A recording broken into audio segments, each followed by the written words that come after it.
Kalian udah dengar berita tentang PHK massal yang dilakukan beberapa perusahaan kan? Pas weekend kemarin para budak korporat dan budak startup ibu kota tuh heboh ngomongin PHK massal yang berlangsung di berbagai perusahaan sepanjang tahun ini. Perusahaan yang nge-PHK banyak, terus yang di PHK juga nggak cuma 100-200 karyawan, tapi sampai ribuan. Nah, kenapa tuh bisa sampai ribuan? Soalnya nggak 1-2 perusahaan yang melakukan PHK massal ini, tapi puluhan perusahaan. Nah, ternyata mass layoff, aka PHK massal ini tuh gak berhenti sampai di situ. Banyak perusahaan besar di berbagai bidang dan didominasi oleh startup ini juga melakukan hal yang sama terhadap karyawannya. Hal ini tentu jadi pertanyaan dong, kenapa ya kok bisa kejadian? Nah, simak ulasan selengkapnya bersama aku Mela hanya di Geolife Updates.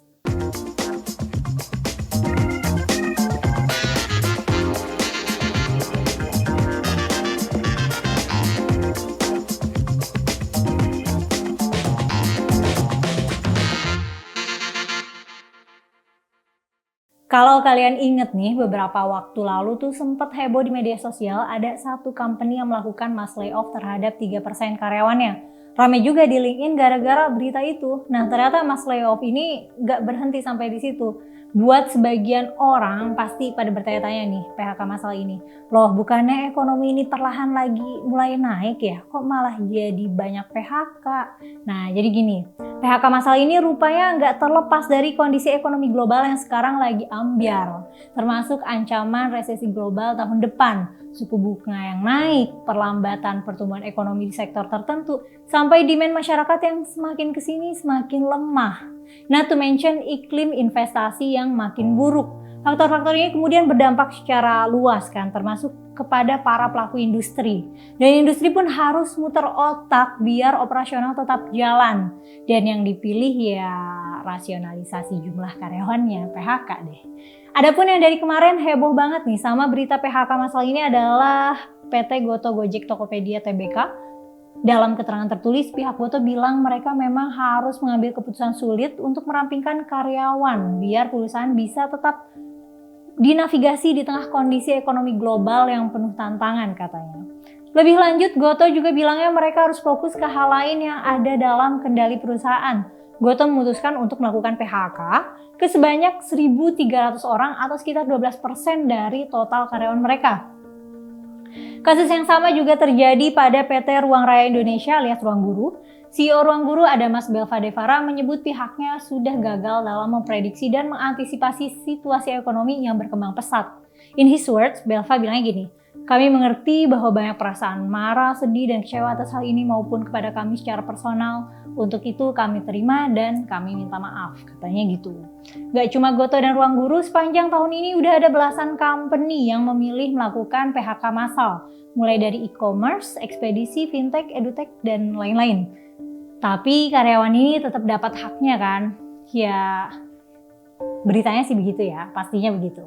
Para karyawan yang terdampak tetap dapat haknya sebagaimana yang diatur dalam undang-undang kok, harusnya. Yaitu berupa pesangon, gaji bulan terakhir tak penuh, perpanjangan asuransi, dan lain-lain. Dan kalau case-nya Ruang Guru sama Goto, para karyawan terdampak ini bakal tetap dapat support buat cari kerjaan baru, dapat support konsultasi psikologis, keuangan, dan akses buat pelatihan kerja dan pengembangan karir sampai Mei 2023 nanti. Malah Goto juga bilangnya mereka bakalan merekomendasikan orang-orang yang di PHK ini untuk kerja di company rekan bisnisnya Goto. Nah, apa ada yang berkomentar soal PHK masalah ini? Ya ada dong. Pakar bisnis Renal Kasalim bilangnya resesi global yang belakangan ini terus diomongin tuh belum tentu kejadian. Tapi seolah-olah udah di depan mata banget sampai harus PHK massal dan publik jadi dipaksa untuk mempercayai itu dan ikut ngerasain efeknya. Salah satunya tuh keparnoan orang-orang ini yang bisa bikin resesi itu ntar bisa benar kejadian guys. Makanya Pak Renal tuh bilangnya ini trust recession bukan economic recession. Lebih jauh Pak Renal juga menyampaikan yang harusnya diwaspadain sekarang tuh bukan dampak resesi, tapi dampak disrupsi yang sukses ngilangin 40% lapangan kerja dan digantikan dengan robot. Berarti resesi atau enggak nih? Ya banyak pakar dan ahli sih yang memprediksi di tahun 2023 nanti bakal ada resesi. Tapi ekonom Indef Eko Listianto menyebut bahwa kemungkinan Indonesia jatuh ke resesi itu masih kecil banget kok guys. Konsumsi domestik masih bisa dijaga. pertumbuhan ekonomi juga masih oke, dan dengan belanja sosial pakai anggaran yang ada, Indonesia punya potensi untuk terhindar dari resesi. Balik lagi soal PHK massal, pakar ekonomi Bima Yudhistira bilangnya salah satu faktornya adalah overstaffing, aka rekrutmen gila-gilaan di awal. Terus since investor pada cabut nih dari itu company, perusahaan nggak bisa cover lagi biaya operasionalnya, terus ya PHK massal deh. Oh iya, ada ya PHK massal yang sudah berlangsung sepanjang tahun ini kan akhirnya dinotis juga nih sama Kementerian Ketenagakerjaan ya.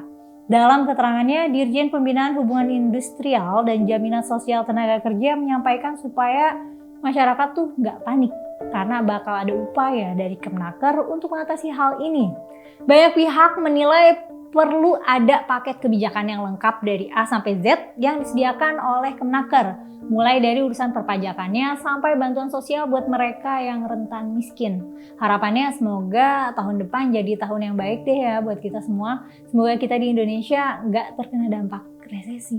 Nah, kalau menurut kalian gimana nih? Resesi nggak ya? Lumayan bikin anxious ya nggak sih? Share pendapatmu di kolom komentar ya. Jangan lupa like dan subscribe channel YouTube GeoLife. Sampai jumpa di episode selanjutnya.